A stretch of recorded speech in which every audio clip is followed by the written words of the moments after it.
Assalamualaikum warahmatullahi wabarakatuh. Perkenalkan Bapak-Bapak dan teman-teman semua. Saya Hanif Andiskia Dwi Korana dari Jakarta. Dan ini adalah Muhammad Krisna Aji Arianjono. Benar. Hari ini kita akan membahas makalah tentang kesadaran warga Indonesia terhadap membayar pajak. Akan membayar pajak. Ya, dengan membayar pajak terhadap kesejahteraan sosial gitu, Bro.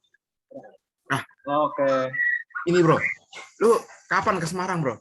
Kapan ke kampus? Kan lu udah bisa hybrid nih.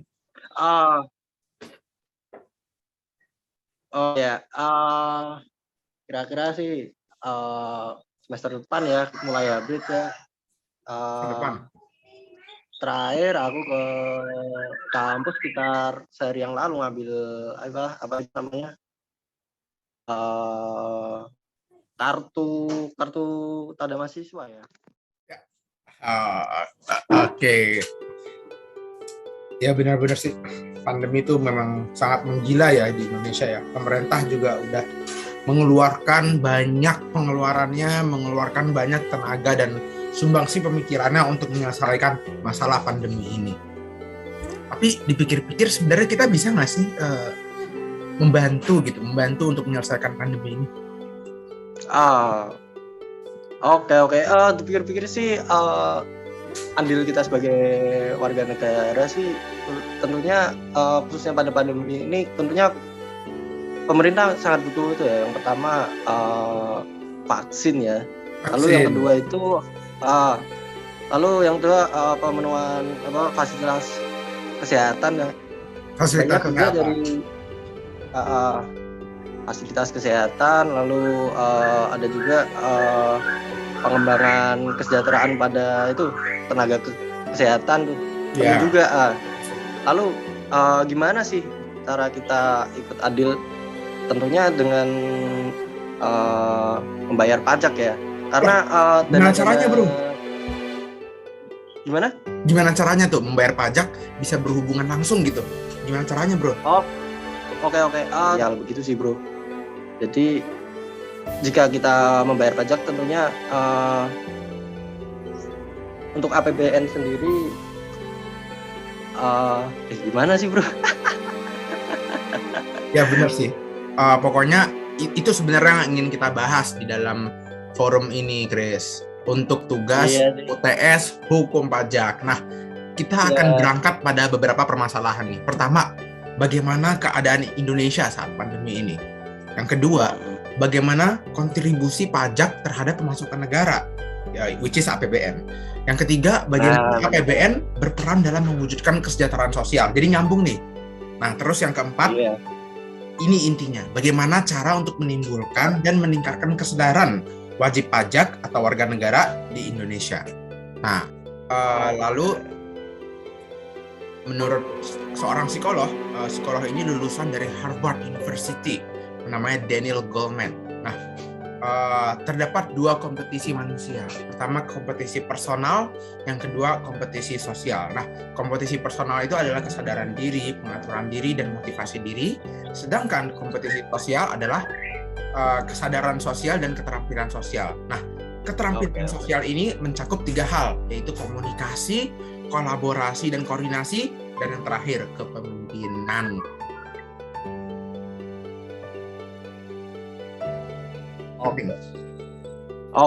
Jadi pengertian pajak sendiri menurut undang-undang ya, kalau misalnya Undang-Undang Nomor 28 tahun 2007, pajak itu adalah kontribusi wajib kepada negara yang tertuang dan dikenakan oleh orang pribadi atau badan yang bersifat memaksa berdasarkan undang-undang.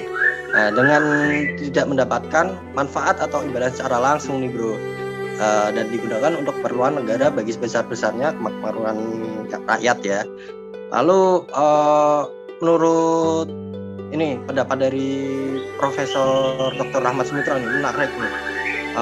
Pajak adalah iuran rakyat pada kas negara atau peralihan kekayaan dari sektor partikuler atau sektor pribadi kepada sektor pemerintah berdasarkan undang-undang dan bersifat memaksa dan tidak mendapat secara langsung timbal baliknya, mendapat langsung ditunjukkan dan digunakan untuk membiayai pengeluaran umum ya. Secara keseluruhan hampir sama ya bro, sama pengertian dari undang-undang sendiri itu.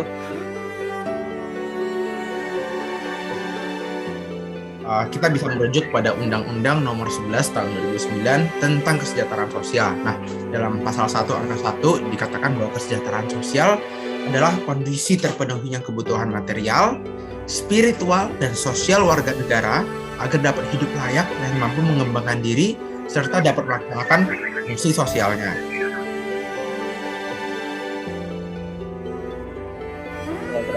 Kontribusi. Jadi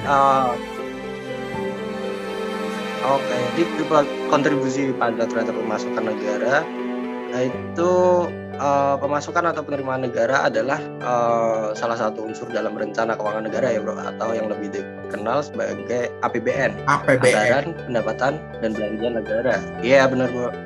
Jadi penetapan APBN dilaksanakan dalam 1 tahun sekali ya bro.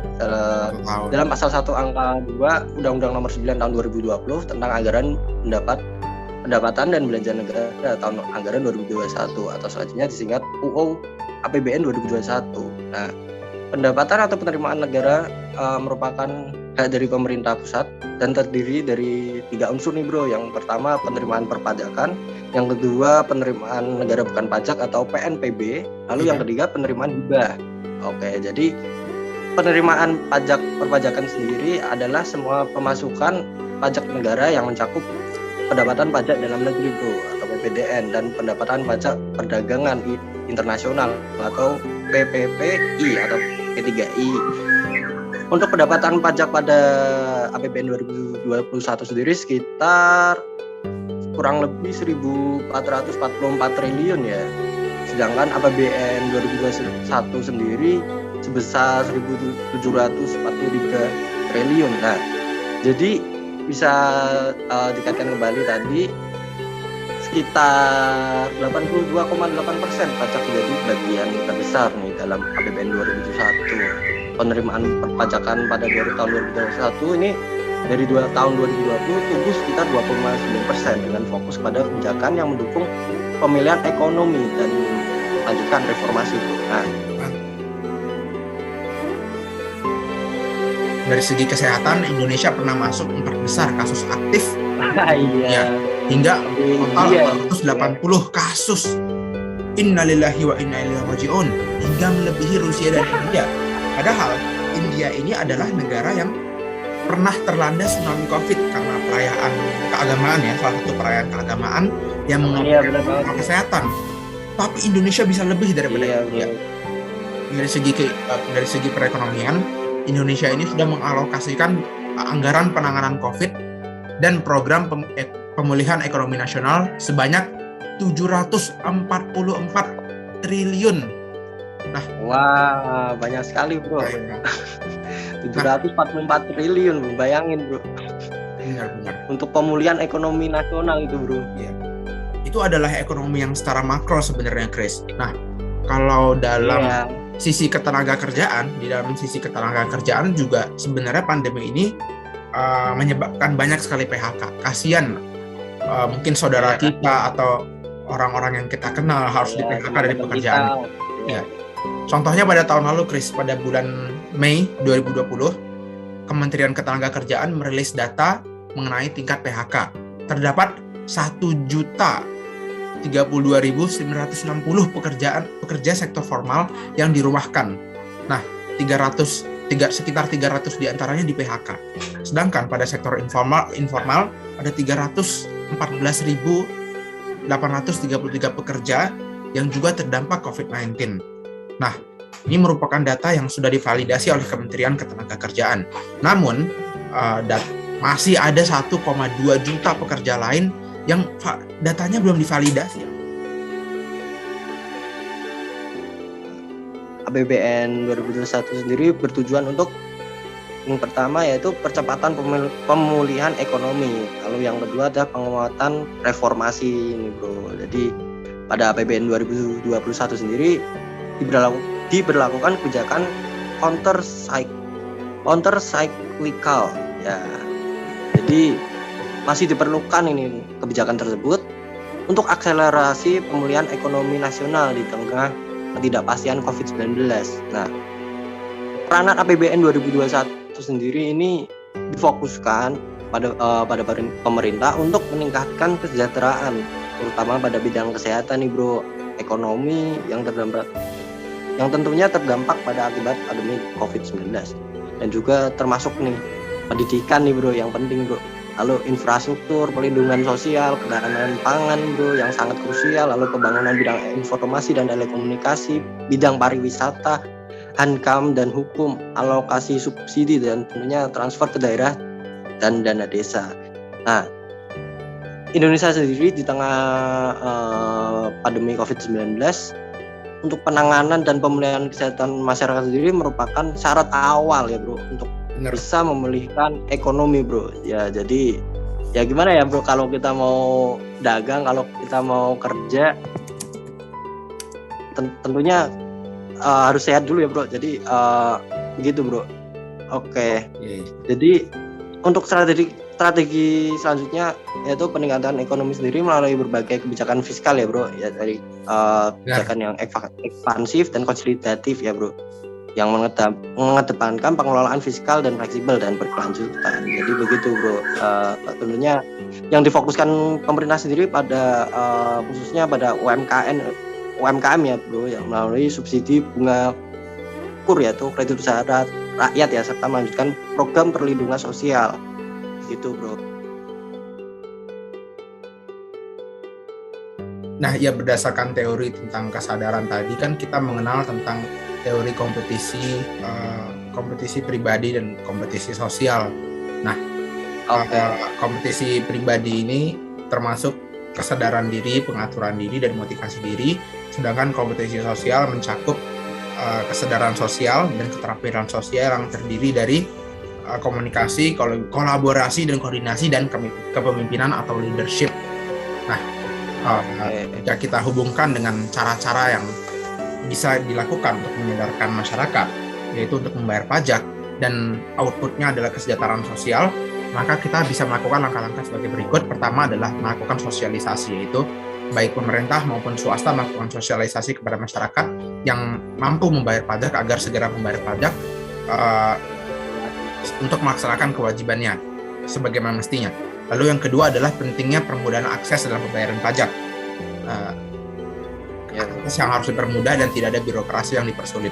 Lalu yang ketiga adalah pentingnya menciptakan citra good governance. Kenapa? Agar masyarakat percaya bahwa pemerintahan ini adalah pemerintahan dan pajak ini akan dikelola secara baik dan tidak melakukan praktek korupsi.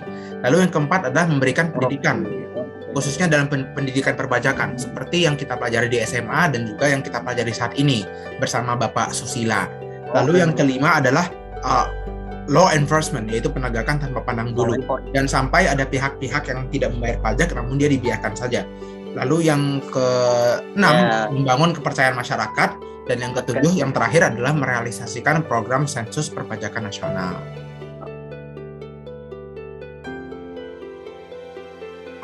Iya, benar ya. Sebenarnya asalkan intinya masyarakat dan pemerintah ini bisa saling berkolaborasi dan koordinasi sebenarnya. Tidak boleh ada gap antara pemerintah dan rakyat Indonesia, agar rakyat Indonesia ini bisa melaksanakan kewajiban untuk membayar pajak, dan akhirnya pemerintah bisa mengelola dana pajak tersebut di dalam APBN yang hasilnya akan ditujukan kepada kesejahteraan Indonesia, kesejahteraan sosial di masa pandemi COVID-19 ini. Iya. Oke. Baik, luar biasa sekali bro. Baik teman-teman dan Bapak Susila, demikian pembahasan yang kita telah bincangkan. Semoga bermanfaat untuk kita semua.